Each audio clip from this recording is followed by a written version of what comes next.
Thanks for tuning into Howe's Things, a podcast and radio show from the David A. Howe Public Library, recorded right here in Wellsville, New York. I'm Nick Gunning, and today my guest is Mike Vosburg. Mike is an artist and illustrator who's worked with DC and Marvel Comics on projects like Cloak and Dagger, Superman Family, the X-Men, Ms. Marvel, and of course, the Savage She-Hulk. He's also worked extensively in television on shows like the Superpowers Team, Galactic Guardians, Hulk and the Agents of Smash, G.I. Joe, Jem and the Holograms, Captain Planet of the Planeteers, Tales from the Crypt, Street Fighter the Animated Series, Superman the Animated Series, Wolverine and the X-Men, and many, many more. Today, Mike and I are going to be talking a little bit about his history in comics and television work and just diving into all the interesting things he's been able to do in his life. So let's tune in to my conversation with Mike Vosburg.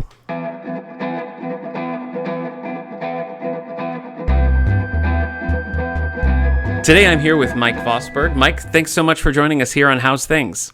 Oh, you're welcome, Nick. I was trying to figure out where I first came across your work, and I was assuming it was the Savage She-Hulk.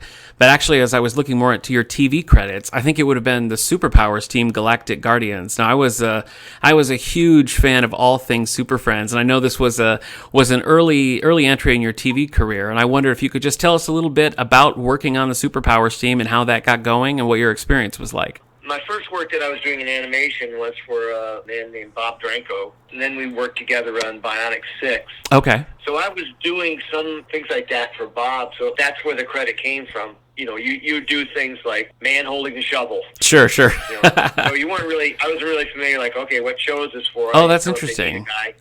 Well, I know, a lot of things in animation of that time and even earlier, you'd see recurring backgrounds kind of pop up, whether it was, He-Man or Star Trek, the animated series or whatever. Sometimes you'd see some of those same backgrounds. So that's how it was? You just kind of got specific assignments and they'd put them on whatever show needed them? Yeah. I mean, it's like every show that would come out, you'd get the script, and then someone would go through the script, and they would go how many backgrounds they needed, whether 3, 4, 5, or, depending on the budget of the show, too. Okay. And then they would also go through, are there new characters? Do we need to design a new character?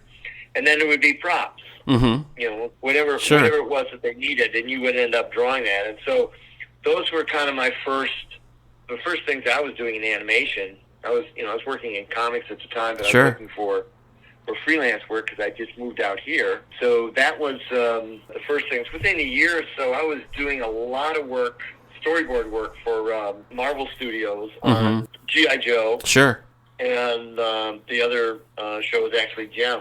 I love Jem. I loved Jem back in the day. That was one of my favorites. I did a lot of the music videos. Oh, okay. My wife and I had moved here to Los Angeles, and particularly in Tahunga, because I had been working on a create-our-own series through Marvel called Sisterhood of Steel. Okay. And the writer on that was Christy Marks. And Christy and her husband lived here in Tahunga, so I had visited them, and I thought, well, when we move to Los Angeles, that's a good place to, we'll find a place there, and then we can, find out where we want to live after that. Yeah. And we've never made it out of Tahunga. We love it here. So, but also, Christy was the one who developed the whole Jem series, okay, as well as she had written a number of the G.I. Joe scripts. So she was she was a good, conduit for me in terms of, okay, you should go talk to these people, and they're looking for artists. And at the time, Marvel was just gearing up to do all the animation work. They had a ton of animation work. Oh, yeah. And they didn't have enough people to do it. And I can remember, I was here, and I would show my work, and they would go, well, you do comic books. You really don't know how to do storyboards. Okay. And I'd go, fine. It's something I can learn. And the guy who hired me at Marvel said, look, I'll tell you what we'll do is we're going to bring you in as an assistant to someone, and you can kind of, help them on a board. Okay. To kind of learn the process. Oh, okay. I see. And the next time I talked to him, I said, well, we actually, we don't have anybody like that right now because they're all busy doing their own stuff. So I think what we might do is have you come in and we'll give you a board and we'll supervise you while you do it. Mm-hmm. And it was like, okay. And then when I went to get the board, they went, hey, look, we don't have any space right now for you to come in, so just take the board, go home and do it, and when you bring it back, we'll fix it as best we can. Okay, wow. And I went, okay. So I came home and I did the board. I brought it back, and they looked at it and went, oh, wow, you want a job? You're hired. Oh, wow. And, That's... well, I mean, my influence as an artist was far more in film than it was in comics. I mean, I love comic books, but for storytelling, I had always been in love with movies. Mm-hmm. So, like my friend Warren Greenwood told me one time, he said, "Oh, you want to draw storyboards?" Well, I can explain you how to do that if you got about 15 minutes. So I'm like, okay. And, you know, there were things you had to learn about in film. The size of, you know, what you're looking at remains the same all the time. Mm-hmm. Okay, you know, whereas in comic books, you could do like 20 panels on a page or one panel and, you know, change the size of them, change the shape of them. When you were doing storyboards, you always worked on one size frame, you know, with the 3-to-4 ratio, whatever it was.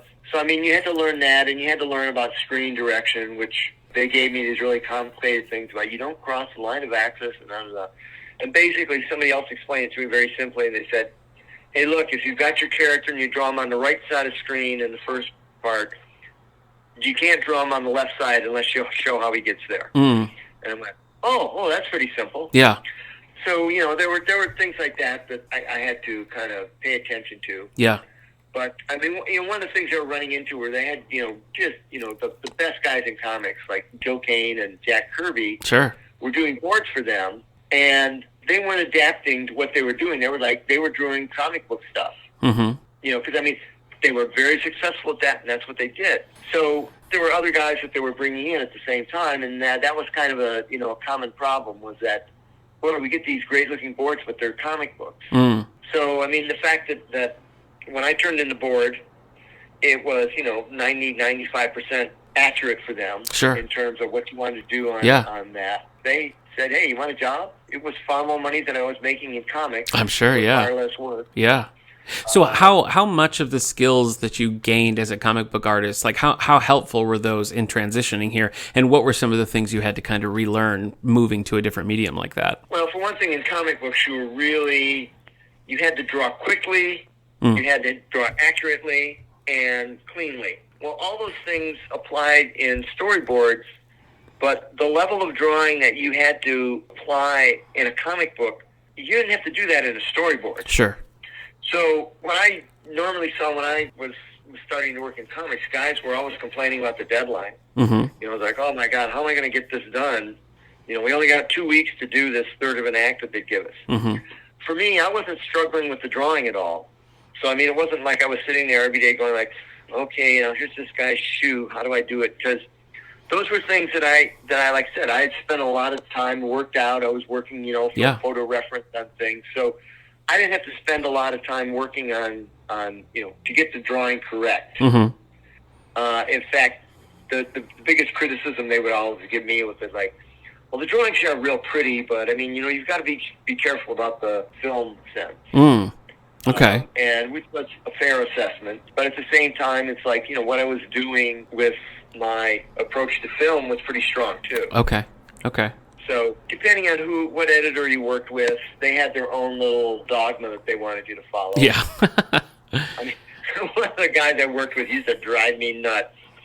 After I'd come out of the office, the producer would come out and go like, Mike, I'm so sorry. He does that. I'm really don't listen to it, but you do it. And his thing was always, make sure you get the characters right in the middle of the frame.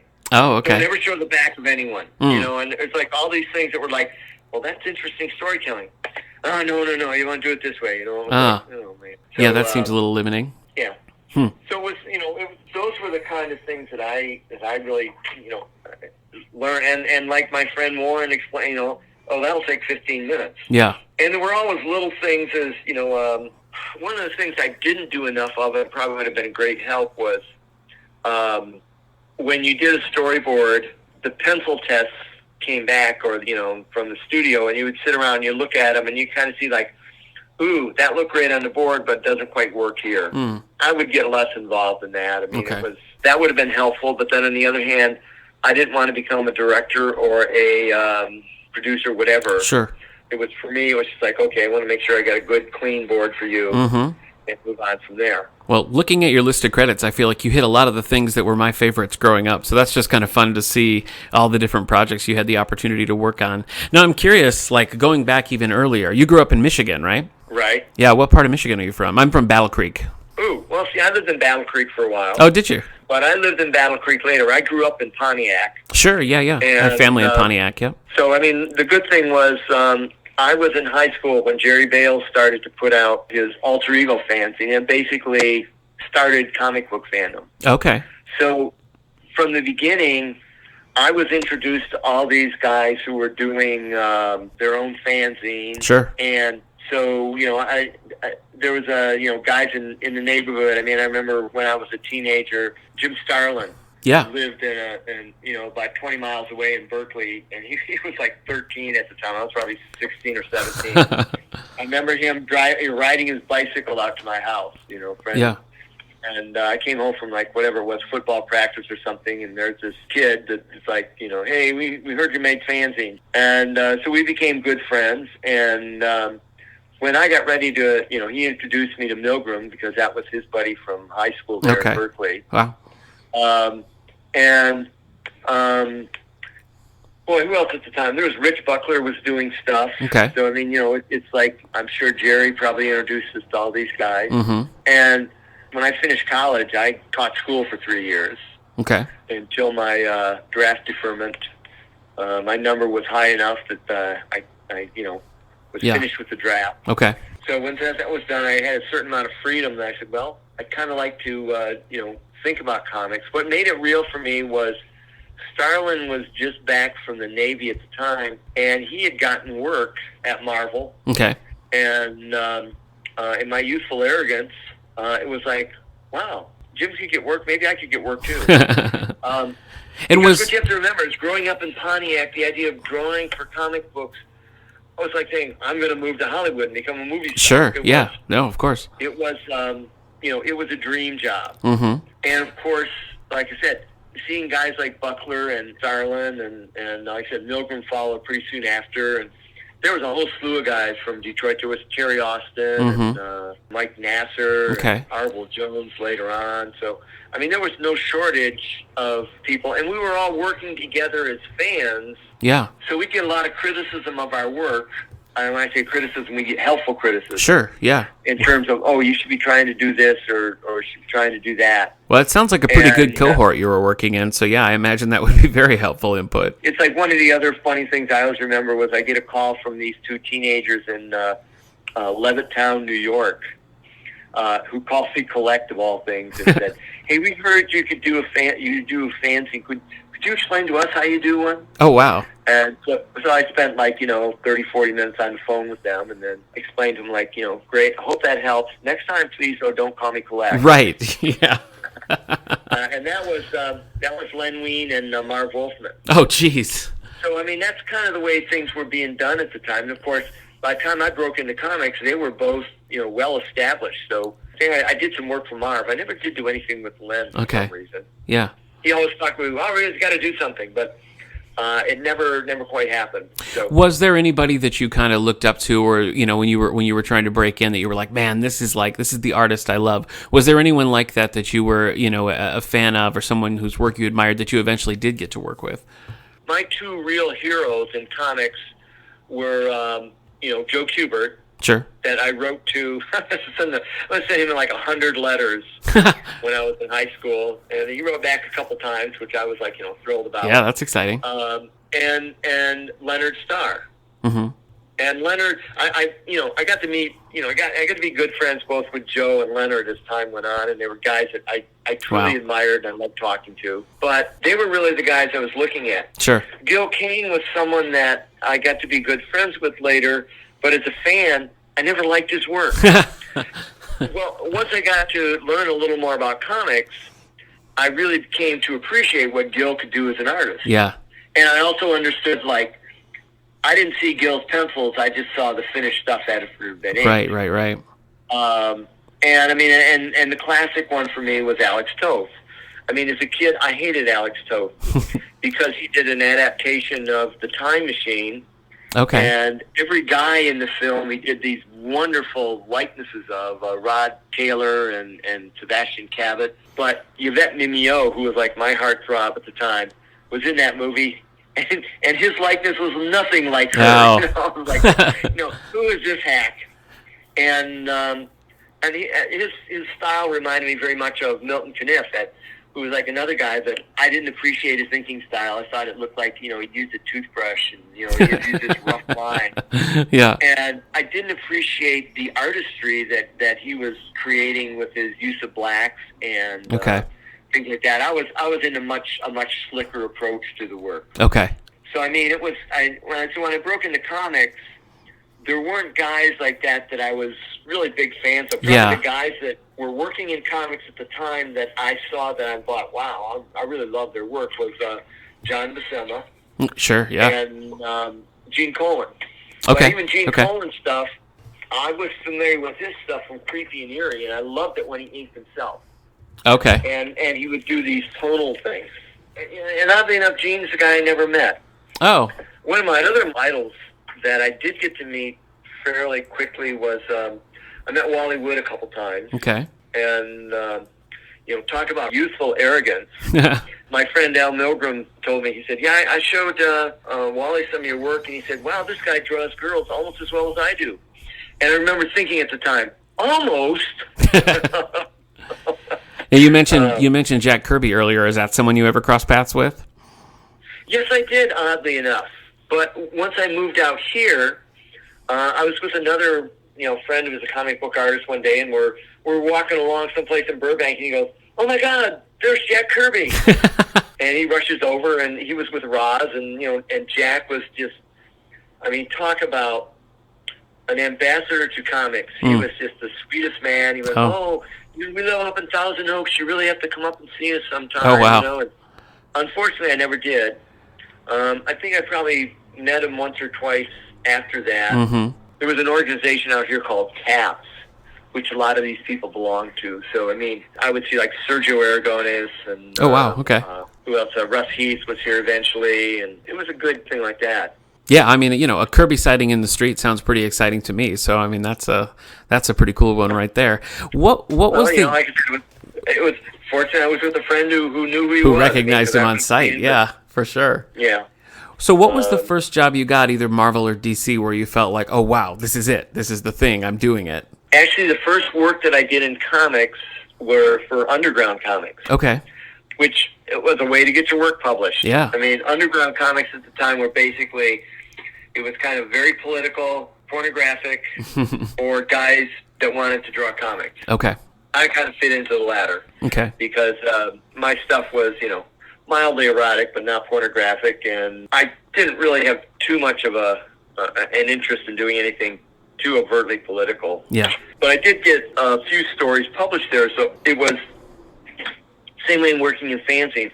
It gave me a chance to see what happened to the work in reproduction. Mm-hmm. Because you're drawing the stuff, and it looks, this looks really cool, and you forget it's going to be printed. In comics, it's going to be shrunk down. It's going to be colored. It's going to be lettered over. You got all these things going on. And that was the other thing. In fanzines, you were doing all that stuff yourself. Well, in working in comics, they actually had professionals that were doing that stuff. So you could actually read the lettering after they did it. Right. So when I came into New York, I think the first 2 or 3 visits in there, again, I'd stayed with, I think, Starlin or Milgram. Probably Milgram, who was sharing room with Simonson at the same time, too. So, I mean, and like Chaikin was in the building next door, so was Bernie Wrightson. So, I mean, you'd run into all these guys, and they were all, like, hey, they're doing some new stuff over at, DC, you should talk to so-and-so over there about this and that. So, I mean, I would come in and I would see, I think Joe Orlando was the art director then. Okay. He's a guy who I eventually was working with, and he's probably one of the very few editors who actually gave me any helpful advice about drawing and what I was doing wrong. Mm-hmm. The biggest problem, most of them looked at me and they went, oh, you're 24. You're probably way too old, actually, if you're not working in comics now. Too old? Oh, okay. You're too old, Wow. Well, that's the thing. Is like, if you're not Neil Adams and drawing your own syndicated strip at 21, you're too late. You're too late. And Your grandpa. You also have to understand that most of these guys that were older, Kubert and Leonard Starr and Alex Toth and Carmine and Gil Kane, they all were working when they were teenagers. They would come in and, wow. That's what the industry was back in late 30s and early 40s. So it didn't seem strange for these guys to go like, yeah, I've been working since I was, Kubert, I think, started when he was 13 or 14. That early. All these guys, by the time they were in high school, they were all working and doing things. So for them, it was like, wow, if you're 21 and you're not working, it's probably too late for you already. Jeez. But that didn't faze me very much. I mean, I thought, I understood at the time that Hal Foster didn't start his Prince Valiant strip until he was 39 years old. So I thought, oh, really? There's still hope. Okay. Well, he did Tarzan for years before that. Mm-hmm. But, I mean, he was a guy who hitchhiked from the wilds of Canada, or wherever he was at, to Chicago and went to art school there for, a year or so. Okay. And then went out and started getting work. But, I mean, it was that old, the age thing. Yeah, yeah. And like I said, what I saw was far more important was it's not when you start, it's when you stop improving. Mm. And one of the things that I saw both in animation and comics were a lot of guys would start out and they'd be really good, but they wouldn't get any better. I mean, it was like, okay, I mean, the reality of comics was it didn't matter if you were one of the best guys or the worst guys. The difference in rates weren't that different. Oh, okay. I mean, one guy might be making $20 a page, the other guy might be making $40 a page. But I mean, it wasn't like the guy making 40 was driving a Cadillac. Right. When I came out here and I started working in animation, I remember them offering me $1,000 a week, and I was like, "Oh my God!" Yeah. You've made it. So I mean, at the time I was probably making $20,000 at the most in comics. Okay. For a year. So the idea of suddenly being offered a job where they were going to pay me $50,000 a year, I was astounded. Big time, for sure. Of course, in comics, they offered a marginal amount of royalty payments, things like that. Oh, okay. But it was not any, it was, if you made a few $100s for doing that issue of a comic, you might get another 100 or two for the royalties on the book. Okay. I mean, there were a few things that I did. I remember, like, some of the G.I. Joe stuff. It was like, oh, wow. Off the royalties I was getting off G.I. Joe, I remember buying a new car. But at the time, you have to remember that new car cost about $3,000 to $4,000. A little different. So, I mean, it wasn't, and that wasn't off one issue. That was, I remember there was a time later on where I did an issue, an X-Men annual. And the royalties off that, I literally did go out and buy a new car. Oh, is that true? Yeah. I mean, again, it wasn't a new Mercedes. But still. But like I said, it was enough to pay for it. And it was also an interesting lesson about the business itself, because I was working with Terry Austin at the time, and we were doing Cloak and Dagger. Yeah. That was our series. And Terry called me and said, "Hey, I'm going to do an X-Men annual. Would you like to work on it with me?" And I'm like, "Well, sure, yeah, Cloak and Dagger came out, and it sold, if it sold 100,000 copies, it was going to be lucky. And our royalties were, a few $100s at most off an issue. And at the same time, we had suddenly our X-Men annual came out, and it sold 500,000 copies, and we were making thousands from royalties. And I'm going, wow. Exactly the same creative team, but one book is selling one different. 500,000, the other, the other is hardly breaking 100,000. Yeah. So it brought home that lesson of, it's not so much who's doing the book sometimes, it's who, what the book is, who the characters are. Sure. Now I know in that X-Men annual, that's annual number 13. That book is heavy on Colossus and Wolverine and Rogue in particular. And I know that you'd done kind of a legendary Rogue story early on when you were working with Chris Claremont on Ms. Marvel. Could you talk a little bit about the Ms. Marvel run you did there and the collaboration with Claremont? Wow, you're really going to bring up painful memories, aren't you? Oh, wow. I guess so. No. Actually, I think I did. I think Chris probably wrote the Ms. Marvel. I was doing the book, and I did about 3 stories in the book, and they were canceling it for whatever reason. I'm not sure what it was. Yeah, I was curious about that because it seems like that story resolved years later in the kind of an umbrella book, Marvel Superheroes. So I was kind of wondering how that all went down. Well, I was going to say, I think we had one story left over that was some supervillain and took place in a subway, and they were having a big battle, and that was how that story was going to be resolved. Okay. And at the same time, they said, hey, we want to do a further adventure with Ms. Marvel and Iron Man, and I think we're going to bring in the Rogue characters and things like that. But I remember I did the first one for Ms. Marvel, and I got to ink it myself. Oh, okay. And I was like, wow, great, because that's really what I want to do in comics. This will give people a chance to see what I can do. Well, of course, after I did the book, it never got printed for another, 6 or 7 years. Yeah. So it was like, oh, that didn't help much. Yeah, right. And then, when the second one came along with Ms. Marvel, it was like, cool, I get to do it again, And so I worked on the second one, and the same thing happened. I think I did it, and it was like 8 or 10 years before they were actually going to print the thing in Marvel Fanfare or whatever it was. Yeah.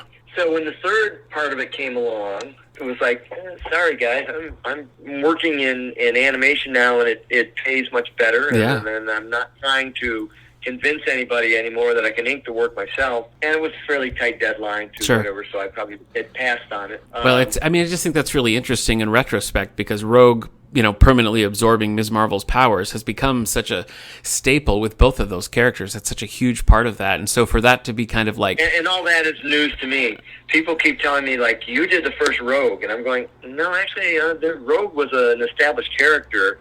I probably did... That was more of her origin story. I might have done part of that. Yeah, Rogue shows up in Avengers as kind of a one-off villain, and then when she absorbs Ms. Marvel's powers, that's the version of the character that's used in like X-Men the Animated Series, and pretty much any popular incarnation of Rogue is the one where she absorbed the powers from Ms. Marvel, which is from your book, which kind of got shunted off into like I said, an umbrella title later. So just wild that something like that it's become so legendary was kind of treated like an afterthought at the time. And for me, I can probably tell you what the plots are of every one of Raymond Chandler's and Dashiell Hammond's books, but after I was a teenager, I really wasn't very much into comics. I liked as a reader, and sure. Mm-hmm. Like I would read Hawkman because Joe Kubert did it. Okay. And I discovered the Spirit through reprints. And I thought, this stuff's really cool. My first stories that I got when I broke into comics, I was doing mystery stories for Charlton and Gold Key. And Charlton I liked because, again, I got to ink the stuff myself, so I got to kind of see what that was. The pay was not that good, but like I said, it was exciting for me to do. Sure. Working for Marvel Comics, I was not a Marvel artist. Okay. I simply was not interested in the exaggerations.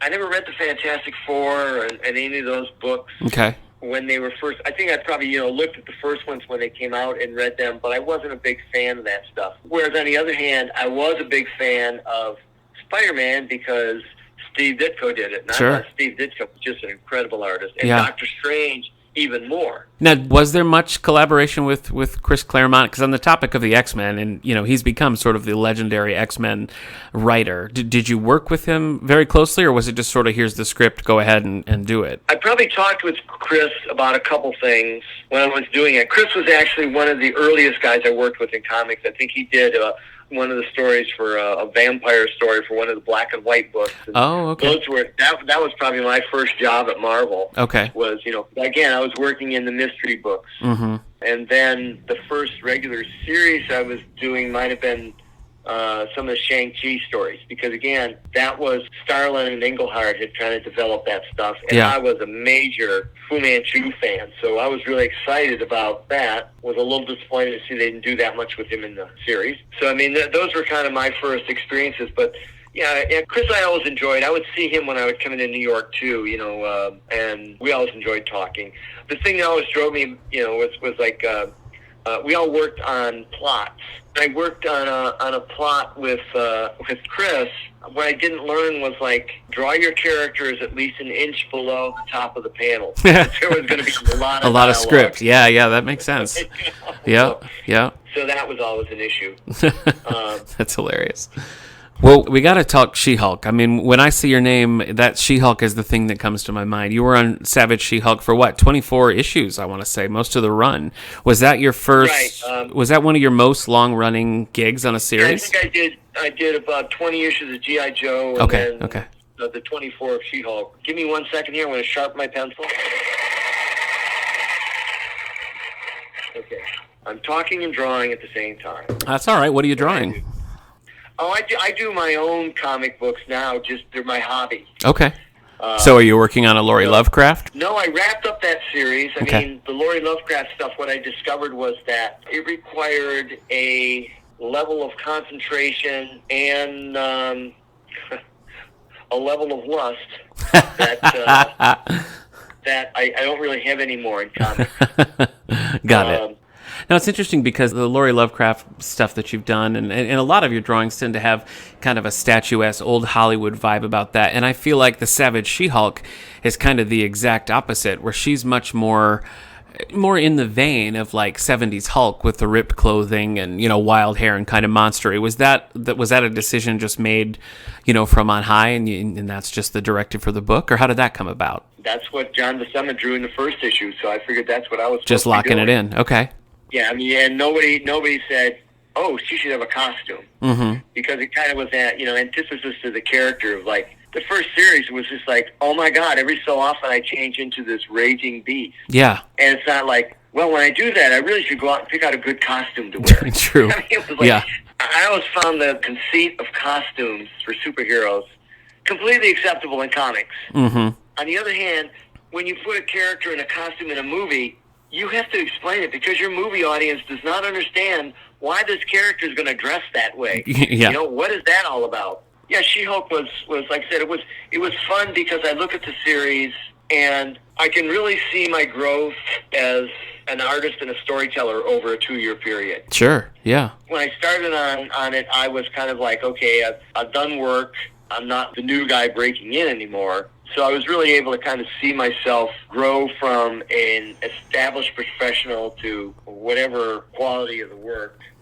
I think at the time, the guy that I was really impressed with was Frank Miller, was doing a lot of the stuff on Daredevil. Yeah. And I really liked his approach of storytelling, learned from Will Eisner. I mean, one of the things Frank and Will both did was they set a stage, and there was absolutely nothing on that stage unless it pertained to the story. You weren't drawing things in the background or whatever just because, like, oh, I like drawing that. Everything that you saw on that frame applied to the characters and what they were doing. Okay. And I also loved the noir aspect of heavily shadowed. Again, I was far more into film, so at the time, I was looking at everything I could find in film, and like I was using a lot of film book reference for doing stuff. Okay. Were there specific actors or actresses you were basing things on, like the look for Jen Walters? Was that anything you were pulling from old Hollywood, or just kind of following what was put in? No, she was. I don't think I was doing anything with her. I remember one of the villains was my wife. I think we were dating and had broken up at the time or whatever. So and certainly there was a character in there called, I forget who he was, but I used Orson Welles as the. Okay. Whatever that character was. I can picture what you mean. Yeah. And I mean, so I was always doing things like that along the way. How much does your experience change when, you said with Ms. Marvel it was maybe 3 issues or something like that, whereas something like this when you're at 24, like how does the experience of being on the same book week after week for 2 years, you said, how is that a different experience than doing kind of more like one-off things? Like how does your process change? You get tired of it. Oh, really? Okay. Well, I mean, I have the same thing with G.I. Joe. It's like, oh man, again, what you have to understand is my reaction to doing comics is, oh my God, I've dreamt about doing a She-Hulk my entire life. It was fun to do, but it was an assignment. Yeah. And I would enjoy getting them, and like I said, I was approaching them from a little different way. Like, okay, I was far more interested in character bits. Sure. With how's the She-Hulk going to react to this? How's Jen going to react to this? But one of the things I think is so fascinating about the Savage She-Hulk run, is that it feels like there's almost an equal weight put on Jen's law career as there is of the Savage She-Hulk doing her She-Hulk thing. Oh, exactly. In fact, later on they were trying to do like, well, where are we going to go with the She-Hulk? And Dave kind of had his own bent too in terms of what he wanted to do with stories. Yeah. Which were like, okay, that's cool, but I wasn't that fascinated by some of the saving the microwave tower or whatever. Yeah. Like, whatever. For me, it was like, oh, wait, if I wanted to do a follow-up She-Hulk book, I thought the ideal book would be like, She-Hulk is hired by a movie studio to do a superhero thing so she can raise some money to pay for all the damage she's been doing to She-Hulk. I mean, that was, for me, that was like, okay, that's what I would be doing with She-Hulk, Yeah. And I haven't read any of the stuff John Byrne did when he reestablished a character, so I don't know what they were doing in that sense. It's tonally very different. It's much more tongue-in-cheek and fourth wall breaking than the Savage run.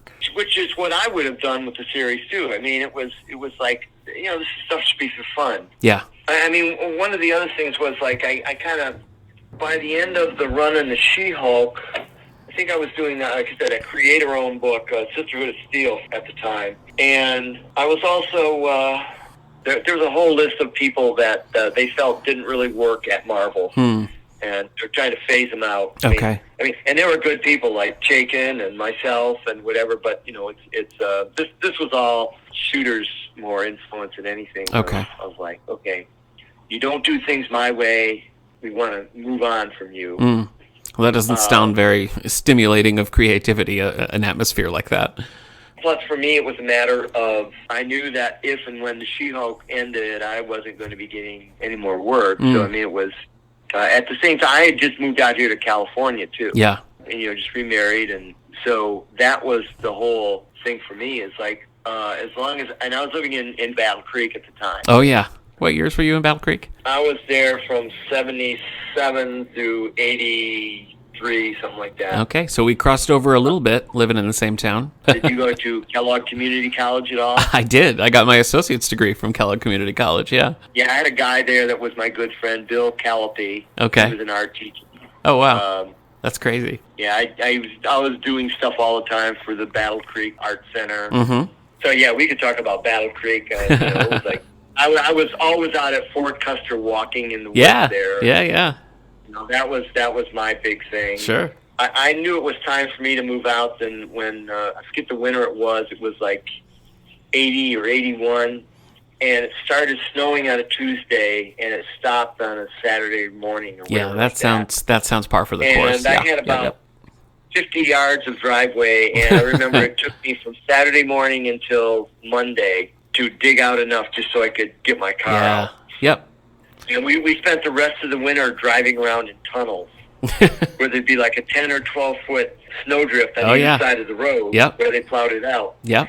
But I liked moving to Battle Creek after living in Detroit, but it was time to move on, and I think I moved to South Bend with my wife at the time, and then we both, we said, well, let's move to California. It was like an impulsive, like, well, that'd be a fun idea.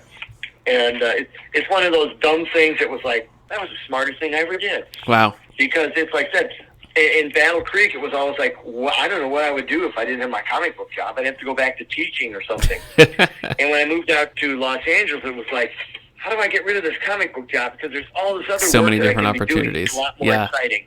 Yeah. So, now, looking at your TV credit, it looked like you crossed paths with She-Hulk a little later on Hulk and the Agents of Smash. Did you work on storyboards of She-Hulk episodes of that show? I did one that was a lot of fun because it was, I don't know if you've ever seen the Marlene Dietrich film called Blonde Venus.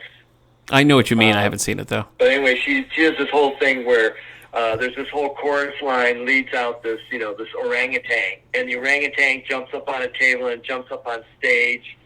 And then it proceeds to do kind of this slow striptease as one glove comes off and it's this, this beautiful hand. Then another glove comes off and it's this beautiful hand. And then she lifts off the head and it's Marlene Dietrich in this costume. Mm. And it's just one of the, and they're playing this great music behind it. It's one of the great little bits in film, and I was like, well, I got to figure out a way to use that. I think I used it in my Offcast comic, something similar, but I had a chance they almost do it like shot for shot in this She-Hulk cartoon, so I was like, okay, that was fun.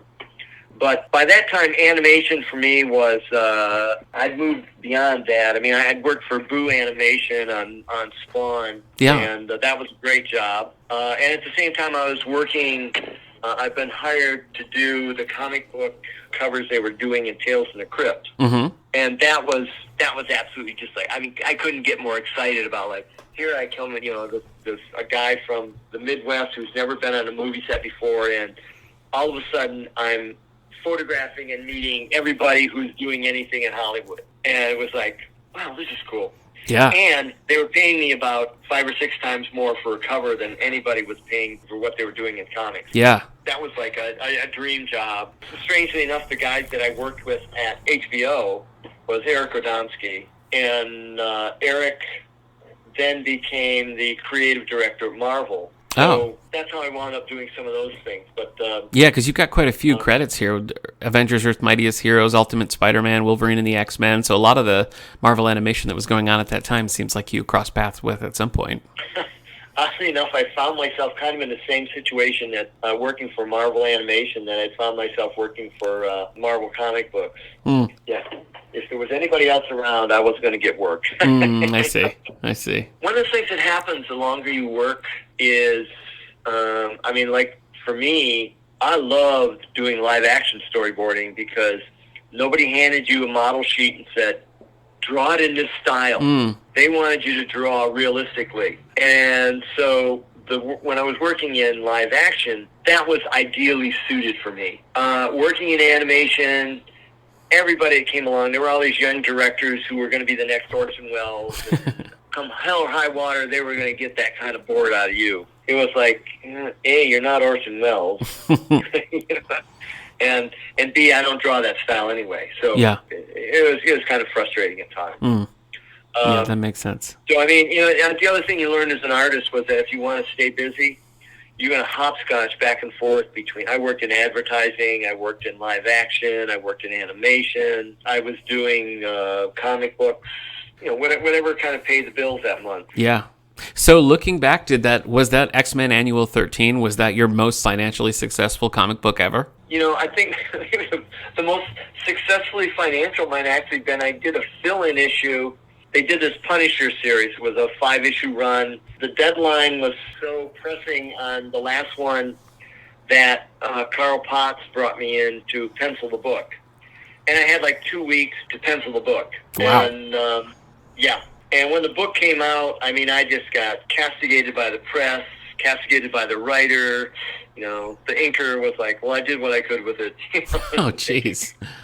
But the funny thing is, they've reprinted that book at least 8 or 10 times, and every time I've gotten the royalty on it. Oh, wow. That's funny. So it was one of those things where, like, I did it as a favor for Carl, and, no good deed goes unpunished. Wow. I guess so. That was always one of the weird things working in comics. People either thought you were a genius or an idiot. And if you worked long enough, you were going to be both. Huh. So, I mean, eventually you were going to do that popular series or you were going to fall out of favor. Yeah. I mean, you got to remember that Norman Rockwell ended his career when he could no longer get work from Saturday Evening Post. That's kind of what happens to you as an artist. Hmm. Again, like I said, as I evolved more as an artist, my style grew out of what was going to be acceptable for the way they were doing comic books. Yeah. I mean, and like I said, you do stuff and then you move on. And I had a great time working when I was doing comics, but like so many things, it's time to move on, to do something different. Sure. I mean, it sounds like you've had a fascinating life and a fascinating career, and I've really enjoyed our conversation today. If people are looking for some of your current work or just want to find more out about you, what's a good place for them to do that? I would go to my website. Okay. Vosart, VOZART.com. Okay. Mike, thanks so much for taking the time to talk with me today. Oh, you're welcome, Nick. Best to you. Thanks so much, Nick. Thank you. This was a lot of fun. One of my first jobs, by the way. What? I worked as a page in the library when I was in high school. Oh, yeah. Yeah, I saw that on your website. How long were you in the library?